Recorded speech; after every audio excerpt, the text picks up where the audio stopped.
此时此刻，在专门为列车装载货物的货场内，几十名工人正在如火如荼的工作。叶晨与李亚林在负责人的带领下来到货运场，在还没进门之前，叶晨便通过灵气查探，确定了这里面的人都没有任何修为，也没有任何武道基础，体内也没有破青会用于掌控成员的毒素。叶晨目前为止接触过的破青会成员里，无论多高的级别，体内都有吴飞燕留下的奇毒，就连4大伯爵都没有例外。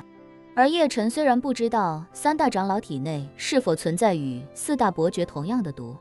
但起码可以确定，现在3大长老都在尼日利亚找机会埋伏自己，不可能出现在这里。所以叶晨也可以确定，这些装货的工人中没有破青会的成员。于是叶晨与李亚林便直接让那负责人带着他们进到货运场内部。月台之上堆叠着大量严密包装甚至打着木架的商品，工人们正在用小型叉车和地牛将货物运送进不同的车厢。看到负责人带着2人进来，工人们看起来稍微有些惊讶，不过没人敢上前跟他打招呼，只是更加卖力的工作。李亚林询问了那位负责人之后，低声对叶晨说道：叶先生，这里的装货工以12小时一班2班倒的模式，24小时不间断地在货场装载即将发运的货物。他们按照规定要在指定时间内将所有货物按照要求装好，场站会将装货清单交给负责人，这里面不包括车次和编组信息，只有货物的编号以及要装入的车厢编号。这些装卸工只知道哪批货物要装进哪些车厢，至于货物是什么，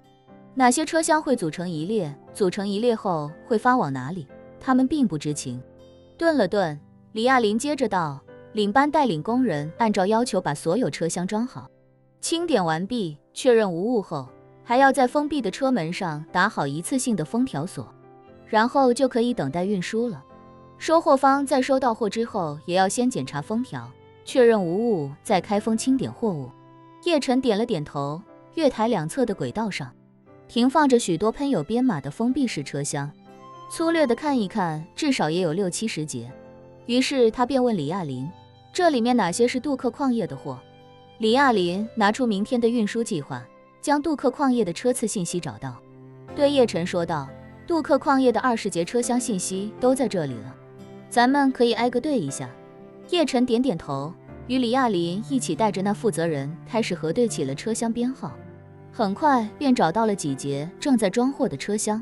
有那位负责人在身边，叶晨和李亚林便大摇大摆地走进去看了看。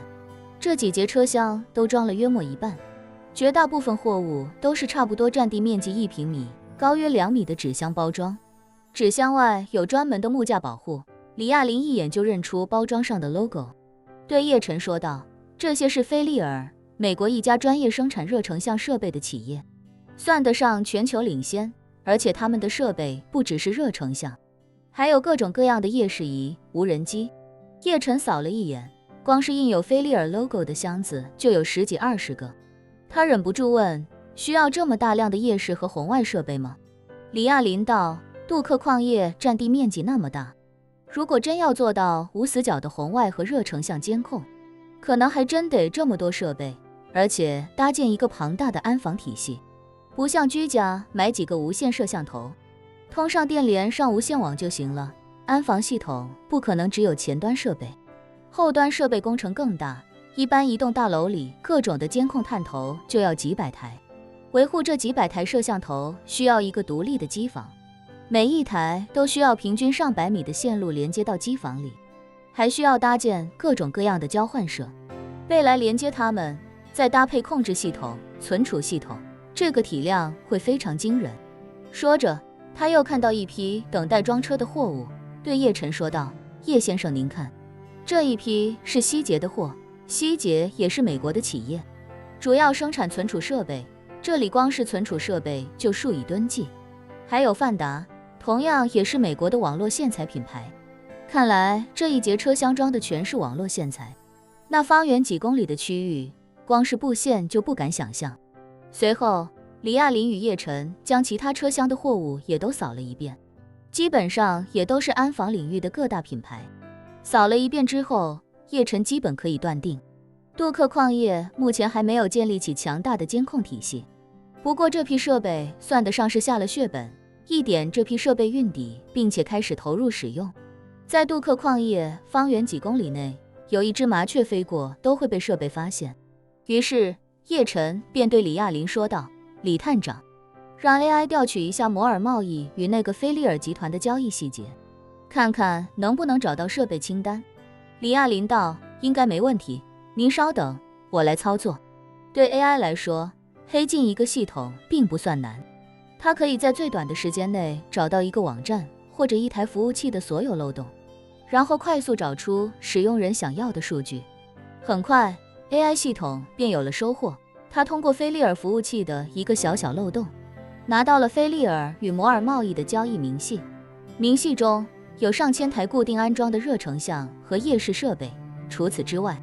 还有1000套单人手持设备，就连他们最先进的活体预警雷达也在采购列表之内。这应该是目前民用领域最强的设备，而且他们一口气采购了6套。叶晨看完清单之后，对李亚林说道：“看来我们到的正是时候。杜克矿业这套安防系统还没搭建起来，趁着这个时机，我明天就先通过铁路渗透进去，进去之后再想办法从他们内部突破。”李亚林道：“叶先生，咱们俩在整个卡萨布兰卡都没有帮手，您一个人解决这么大的死士驻地已经非常困难，如果没有帮手，后续的大规模转移恐怕会很吃力。”叶晨道：“大规模转移的事情还不能操之过急，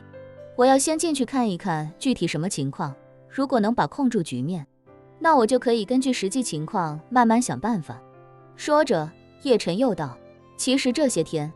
伊苏航运一直都有船进出卡萨布兰卡港口，但是杜克矿业距离港口距离太远，而且我查了一下，好像摩洛哥军方的部分军舰也停靠卡萨布兰卡港，在军队的眼皮子底下转移几千人，出境难如登天。真要把杜克矿业的人撤出来，海路估计很难，还要另寻出路。”李亚林问他：“如果您到了杜克矿业之后，不好把控住局面怎么办？”叶晨道：“不好把控局面，无非就是里面的人不配合。按理说，他们世代被迫亲会奴役，不应该不配合。但如果真有人不配合，那对方就是明确的站在我的对立面，那我也只能把他们当成敌人对待了。”说罢，叶晨指了指负责人，对李亚林说道：“李探长，你问问那家伙，货运站的配电柜在什么位置？我先把这里的电路毁掉，电路一毁，今晚就不可能通宵达旦的工作了。装卸的任务自然会拖到明天天亮，这样一来，明天所有的货列可能都会受到影响，至少耽误6-7个小时。再让负责人调整一下优先级，把杜克矿业这批货拖到明天下午4点以后再发车。”